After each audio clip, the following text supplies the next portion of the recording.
going to take your ball of clay and you're going to aim for the center and you're going to throw it. And if you miss, you just kind of wiggle it towards the center. You want to check and make sure that it's stuck. If it isn't, just keep throwing it down. If it just won't stick, you know, again, maybe it's a little bit wet, dry it off, or even dry your clay on your smock. You can also hold it up high, let go, and allow it to fall. Okay, and then we're going to start throwing. The first step in throwing is centering. And in centering, it's important that we are even. So my knee is up high already because of the pedal, so I want to raise my other knee up on my toes a little bit so that my legs are at the same height. And then there are two main ways of centering. Either way, we're going to need a little bit of water on our clay and on our hands. So one way is to put our arms evenly on our thighs and kind of lean forward. So we are just sort of pushing like this as we lean. It's almost shoving the clay forward. The other way is to put your arm right on your hip. So I'm going to take my left arm, because I'm right-handed, I'm going to use my left arm, and I'm going to put it right on the front of my body, not on the side. If it's on the side, then the clay is going to press back, and I won't have any pressure. So right on the front of my body, I will lean in, and then as I lean in, this part of my hand will touch the clay. And what I'm doing is leaning towards the middle of the bat. Now, I don't want to put too much pressure on my wrist, so I don't want to press really hard like that. Instead, I'm going to kind of line up the bones in my arm and my thumb towards the center, and then this part of my hand will guide the rest of the clay. So I'm going to lean in. As I press forward, I'm using my body weight to push the clay, so I don't have to squeeze and use my upper arm strength. I'm using my body weight to lean in, and I'm using my right hand to press down. Okay, so I'm going to spin it kind of fast when I'm centering, and notice too that I'm always putting water on the clay, just again to make it glide underneath my hands. So again, that's one way. The other way is to press forward with my two hands, and it actually works really well. If you put your hands together here, and then like I said, just sort of shove it into the middle. Okay, so one of those two ways. The other things that we want to do is just make sure that our bat is clean.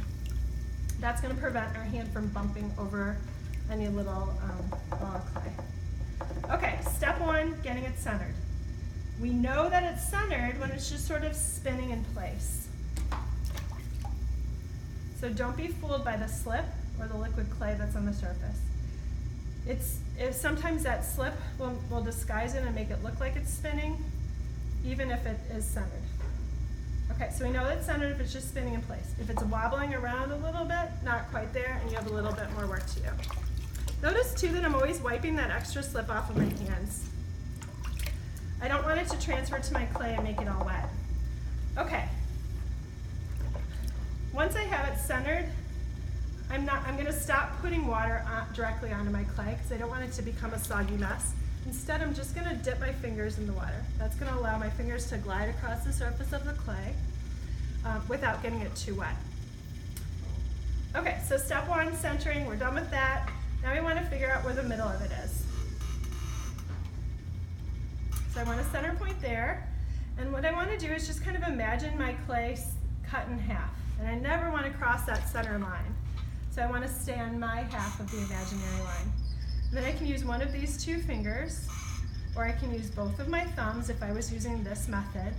And what I want to do is simply press down in the center. So I want to either touch directly on that center point or be just on my half of center. And I'm going to drill down, and this is called opening up. So now it's kind of dry, so again I'm just going to dip my fingers in the water so that it will glide. Press to the middle. And I want to go down until I'm about a half of an inch from the bottom, maybe a quarter of an inch from the bottom. And then I'm going to take my needle tool and check, because at first you're not going to really be sure how far you've gone down. So I'm going to take my needle tool, clean it off. I'm going to put my needle tool through the clay till it touches the bat, slide my finger down till it touches the clay, and then when I lift up I can tell how thick it is. That's around a half of an inch. It's good to start. Now I've made a hole in the clay, and that's okay because it's at the beginning. I'm going to apply pressure and it will close up. I don't want to do this at the end and put a hole in my clay, but right now it's fine. Okay, so I've centered it, I've opened it. Now I need to do something called setting the bottom, and that's where I just make the inside flat.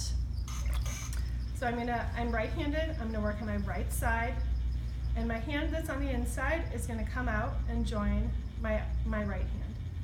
So I'm simply going to move across like that. So what I'm doing is just sort of digging with my fingers on my left hand. I'm pressing to make the bottom of it flat and therefore make the wall or the sides thinner.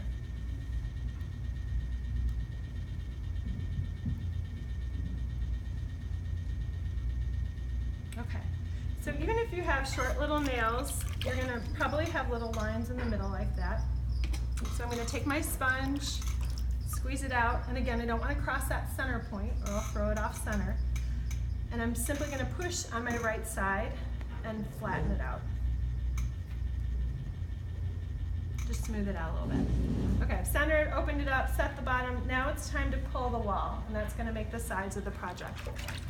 So I'm going to work on my right side, and notice too that anytime I can, I rest my arms either on my legs or on the side of the slot bucket. I'm going to start, that keeps me steady instead of kind of wiggling and trying to be steady.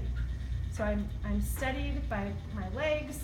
I'm going to start at the bottom and I'm going to squeeze a little bit as I go up. And as I go up, I want to concentrate on making sure that I cover every little bit of clay. So I want to go up the wall slowly. I'm going to go up a little bit at a time, and when I get to the top, I'm going to compress it a little bit. So I'm first going to rinse off the extra clay, and then I'm going to take my thumb and my forefinger on my left hand, my forefinger on my right hand, and I'm simply going to press down a little bit and compress the clay, push it down. So at the very end, I can thin it out, but for now, it's really going to help me if it's a little bit stronger and a little bit thicker, and I'll show you why in just a moment. Okay, now I'm going to go back down to the bottom, and I'm going to continue to pull the wall. Each time that I pull the wall, I'm going to make it a little bit thinner. So again, my goal is to cover every little bit of clay. My goal is also to make a wall with an even thickness. So I'm going to concentrate on keeping my fingers the same distance apart and making sure that the thickness is the same from the very bottom to the very top. So again, compress it just a little bit, make sure that it's nice and flat. Back down to the bottom, and really make sure that you pay special attention to that bottom. Quite often beginners leave the bottom of it really thick, and we want it to be just as thin and even with the rest. So work your way up to the top. Okay. So let's be realistic. You guys are just starting, or maybe you're coming back after the summer and it's been a while. So most likely something will go wrong. At some point something will go wrong. So let's say it's just simply that it gets off center. If your wall were thin, if your lip rim were thin, it would tear. But because it's a little bit thicker, it's really easy to fix. So we're simply going to go back down to the bottom, pull our way up to the top, and it will easily go back to center. Once it was centered, it will go back to center again. Just kind of hold your hand in the same spot. Okay. Now, chances are at some point something more drastic is going to happen. You get your fingers stuck, or the top is really thin, or it's uneven, something rips, whatever, something goes wrong. It's okay. The bottom of it's fine. So we're just going to cut off the part that got messed up. So I'm going to go back down to the bottom. I'm going to try to avoid that part that's sticking up. And I'm going to center as much of it as I can. And then when I get to the point where it's just not going to work, I just have to remove it. I'm going to take my needle tool, pull that part off too. And again, my thumb and my forefingers. Then I'm going to take my needle tool, I'm just going to kind of slide it through the clay till it touches my finger. So I'm going to touch it through the clay and just lift off the excess. Okay, and then I'll make sure that it's centered again.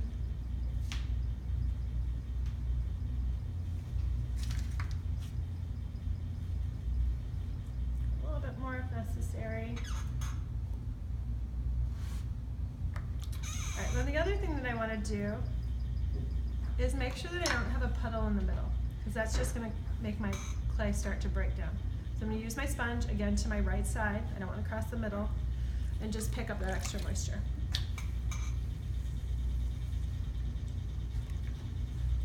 All right, So now if I want to, I can reshape it. If I wanted it to be a mug, I can press it up, make it taller, or I can simply make it a bowl.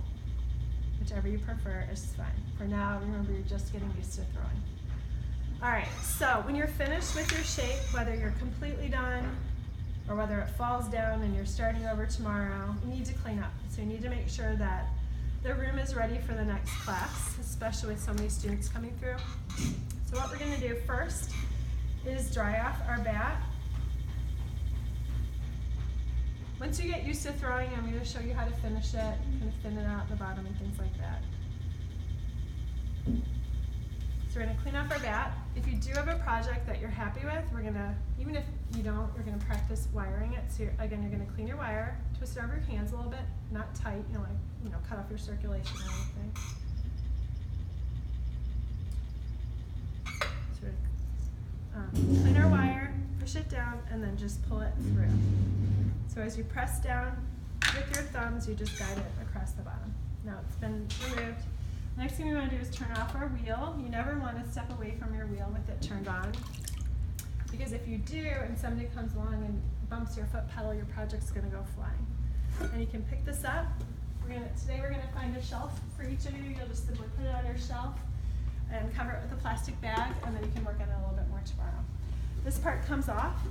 You're going to push on these two little tabs on the sides, push down, lift out of the center, and this small part will come off. The big part comes off like that.